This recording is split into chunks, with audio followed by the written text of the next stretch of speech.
जो आरोपी है परवेज बमाई नाम बताया जा रहा है उसका, उसने आपको मुमरा पुलिस स्टेशन में पुलिस की मौजूदगी में जान से मारने की धमकी दी। क्या ये पूरा मामला?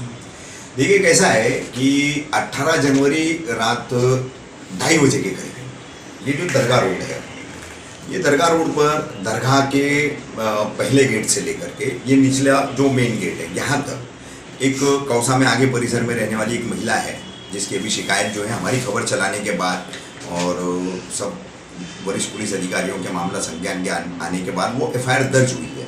तो वो महिला के को जो है ये परवेज बमाई ने यहाँ पर दौड़ाया, बहुत उसको मारा पीटा, उसका मोबाइल छीनने के लिए और उसका मोबाइल भी छीना। उसकी भतीजी जो है वो उसको रोकने गई तो उसको भी हथियार दिखा करके डराया। अब ये परवेज नासिर खान उर्फ बमाई, ये जो लड़का है ये यहाँ पर आज आप 10, 12 साल, 15 साल की उसकी पूरी हिस्ट्री यहाँ निकालेंगे तो वो महीना 2 महीना शांत रहता है और साल के 10 महीने जो है वो दरगाह में, चालियों में, इमारतों में, दरगाह रोड की इमारतों में, लोगों के घरों में घुसता है, मारपीट करता है, छीनम छानी करता है, मोबाइल छीन लेता है, जेवरात छीन लेता है, रास्ते चलते कई लोगों को। आप यहाँ ये जो पीछे चांदी के पीछे जो सब्जी मार्केट है वहीं जाकर के अगर आप लोग पूछताछ करोगे, मालूमात करोगे तो आप लोगों को पता चलेगा कि कई लोगों को यहाँ मारपीट के उसने मोबाइल छिनैती की, स्नैचिंग की वारदातें किया है। अब वो महिला की खबर हमने चलाई क्योंकि एक महिला है, उसके साथ एक लड़की है और इतनी रात में इस तरीके से पूरा मामला हो रहा है। ये पुलिस स्टेशन में पुलिस के सामने मुझे जो धमकी उसने दिया तो ये कमजोरी किसकी कहलाएगी? ये प्रशासन की कमजोरी है ना? क्यों?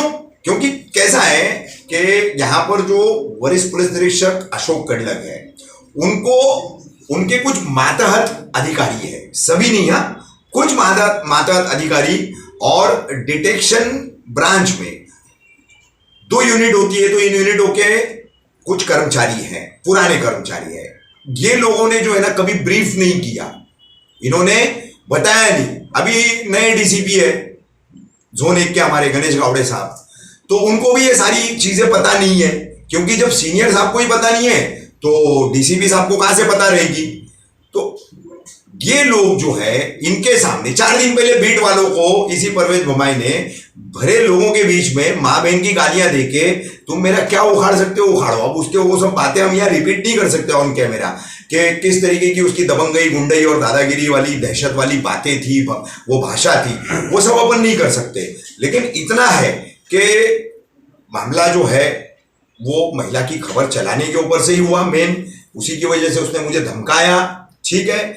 और मैं अभी से कह के रखता हूं कि आगे चल करके वो जमानत वमानत पे छूटेगा, बाहर आएगा और बाहर आने के बाद वो शांत नहीं बैठने वाला है। और मैंने न्यूज चलाई है तो जाहिर सी बात है मैं उसकी MOB को, जो पुलिस की भाषा में कहा जाता है मोडस ऑपरेंडी जो होती है, तो उसके मुताबिक मैं जितना जानता हूं उसको, तो वो आने वाले दिनों में जब भी छूट कर आएगा मुझ पर हमला करने की जरूर कोशिश करेगा। आपने इस ताल्लुक से शिकायत की मांग भी की थी, वो वीडियो में भी सुनाई। हाँ, नहीं, मेरी NC ली है पुलिस ने, फौरन ली है। API अजय कुमार से थोड़ा सा मेरा जो है वहां पर जो है शाब्दिक विवाद भी हुआ, तो उनका कहना था कि आप मतलब जो बोल रहे हो अच्छी बात नहीं है। तो मैं हमेशा, देखिए अभी थाने के पुलिस आयुक्त हैं जयजीत सिंह जी और ज्वाइंट हमारे संयुक्त पुलिस आयुक्त हैं दत्तात्रेय कराली जी, अब एडिशनल CP है पंजाबराव उगले जी, हमारे DCP हैं गणेश गावड़े जी और कलवा डिवीजन के हैं ACP विलास शिंदे जी और अशोक कड़लक हमारे सीनियर भी है। तो मैं इन तमाम सीनियर ऑफिसरों को, ये तमाम IPS और अन्य अधिकारी जो है, मेरा एक स्टैंड क्लियर है, मैं अपराधियों में पुलिस की वर्दी का खौफ देखना चाहता हूं। और ये आप सभी पत्रकार साथी शायद इस बात को अभी से नहीं काफी पहले से जानते होंगे कि ऐसे मुद्दों के ऊपर कभी भी मैं चुप नहीं रहा, मुखर रहा हूं। और पुलिस से मेरा हमेशा ये कहना रहा कि आपके डंडे का, आपकी वर्दी का और आपके हाथ में कानून व्यवस्था को कायम रखने का जो एक अधिकार है, उसका धाक जो है ये सबका रहना चाहिए। तो मेरा इतना ही कहना है कि एक अपराधी जो है खुलेआम लूटपाट करता है, महिलाओं पे हमला करता है, मारता है, पीटता है, ऐसा अपराधी जब पुलिस स्टेशन में एक पत्रकार को धमकाने की हिम्मत रखता है तो वो किस तरीके का अपराधी होगा ये आप लोग सोचो। तो पुणे में कोयता गैंग की दहशत खत्म करने के लिए जो है पुलिस ने वहां पर जो है ऐसे अपराधियों का जुलूस निकाला, बारात निकाली। थाने पुलिस क्यों नहीं निकालती है? मुमरा पुलिस क्यों नहीं निकालती है? निकालना चाहिए। ऐसे अपराधियों का हौसला तभी पस्त होगा जब पीड़ितों के सामने ला करके उनको सबक सिखाया जाएगा। पुलिस के डंडे में क्या पावर होता है, पुलिस में क्या पावर होता है, पुलिस की वर्दी में क्या पावर होता है। जब तक ये लोग नहीं दिखाएंगे तब तक जो है ये हरकतें मुमरा कौसा में बंद नहीं होगी। कहीं परवेज बमाए, कहीं सलमान बंगाली। रफीक भाई अभी पिछले 15 से 20 दिनों में या एक महीना कह लीजिए जो केसेस मुमरा में हुए हैं, कत्ल हुए हैं, कोरेक्सी बोतल को लेकर कई कत्ल हो गया। अभी परसों ही खबर चली है कि मुमरा रेलवे स्टेशन पर भी नशेड़ियों ने बुरी तरह से हमला किया। जो है वो नशा हर चीज में इन्वॉल्व है। और मुमरा पुलिस ले लीजिए या फिर शहर के वो नेता, नाम नहीं लेंगे हम, जो बड़े ही जोरों शोर से जुलूस निकालते थे, धरने पे बैठते थे, और शायद वो बेसिक उनका नेता बनने का यही है कि उन्होंने नशे के खिलाफ आवाज उठाई। कहाँ है वो? और प्रशासन देख रहे हैं कि प्रशासन का तो राज ही नहीं लग रहा है। ऐसा लग रहा है कि अब ये इन्हीं लोगों का राज है। क्या कहेंगे इस पे? नहीं देखिए, हालात तो बिगड़े हुए हैं, इस बात में कोई दो राय नहीं। वरिष्ठ अधिकारियों को राइट वे ब्रीफिंग नहीं है, राइट वे ब्रीफिंग नहीं है नशा बेचने वालों के बारे में। नशा कौन कौन से इलाकों में बहुत होता है, उसकी वजह से उन इलाकों में क्या परेशानियां हैं। तो निचले कर्मचारियों ने जो है ऐसे अपराधियों से जो है ताना बाना बना के रखा है। 2-2 बजे तक, 3-3 बजे तक चाय की दुकानें, पान की दुकानें, और इन्हीं के आड़ में नशा बिकता है फिर। और नशा बेचने वालों का आज की तारीख में मोबाइल नेटवर्किंग ज्यादा चल रहा है, मोबाइल नेटवर्किंग ज्यादा चल रहा है। और मुखबिर जो बन करके बैठते हैं, चाहे वो मुमरा पुलिस हो या थाने एंटी नारकोटिक सेल हो, वहां मुखबिर जाकर के जो बैठे हैं वही इस शहर में जो है नशे के कारोबार को चला रहे। रफीक भाई, ये पहला हादसा तो नहीं, इससे पहले भी 2 पत्रकारों के ऊपर ऐसे हादसे हो चुके हैं। जबकि जब चौरे साहब यहाँ पर सीनियर पीआई थे, उस वक्त भी एक साथी पत्रकार के ऊपर जो है अलमास के नाके पर हमला किया गया था, और उस वक्त भी चौरे साहब ने ये कहा था कि हम आरोपी को पकड़ के उसकी बारात निकालेंगे। और उसके पहले हमारे जो एक सीनियर पत्रकार हैं शाहिद शेख, हाँ, उनके कजिन या किसी का मोबाइल जो है मुमरा स्टेशन के पास छीन लिया गया। नहीं, उनका वीडियो एडिटर था, विजय मंडल। हाँ, वीडियो एडिटर का भी जो है मोबाइल छीन लिया गया था। उस वक्त भी पुलिस ने किसी तरह की सख्ती नहीं दिखाई दी।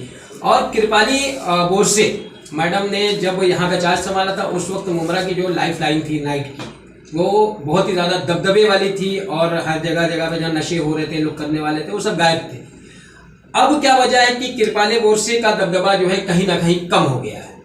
नहीं, कैसा है, मैं साफ अल्फाजों में कहूंगा कि एपीआई कृपाली बोरसे कहीं ना कहीं डिप्लोमेटिक हो गई है, क्योंकि अच्छा काम करने की वजह से उसको पुलिस विभाग के अंतर्गत जिस विरोध का सामना करना पड़ा और उनको जिस तरीके से टारगेट किया गया, एक महिला अधिकारी होने के बावजूद उनके किरदार पर, उनके कैरेक्टर पर जिस तरीके से उंगलियां उठाई गई, तो उसकी वजह से क्या होता है, आदमी जब एक बड़ी ठोकर खाता है, खास करके सरकारी विभागों में काम करने वाले अधिकारियों के कर्मठ जो काम करते हैं, तो ऐसे अधिकारियों का मामला ऐसा रहता है कि जब वो इस तरीके का अंतर विरोध झेलते हैं और 3-3, 2-2 ट्रांसफर एक ही मतलब नियुक्ति के बाद जो हो जाते हैं और वापस जस वो आते हैं, तो फिर वो संभल करके ही काम करेंगे, वो सिंघम बनने का जो है प्रयास कभी नहीं करेंगे। अगर चौरे साहब के वक्त में ये बारात निकालने वाला वाकया हो जाता तो शायद कहीं ना कहीं जो अपराधी हैं ऐसे, उनके अंदर डर का माहौल पैदा होता है। बेशक होता, यानी कि अगर उस वक्त नहीं हुआ है तो आज होना चाहिए। आज होना चाहिए।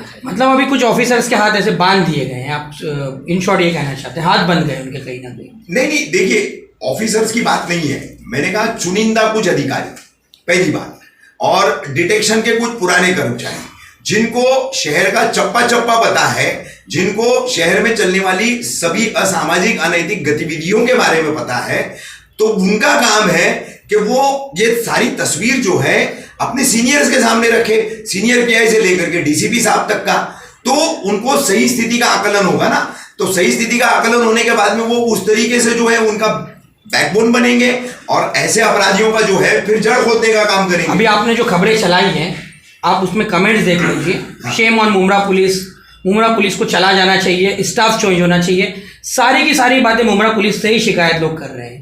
क्या कहेंगे मुमरा पुलिस को आप इस ताल्लुक से? देखिए, मैंने वापस मैं उन्हीं बातों को रिपीट नहीं करना चाहता हूं, मैं संक्षिप्त में इतना ही कहूंगा कि यहाँ पर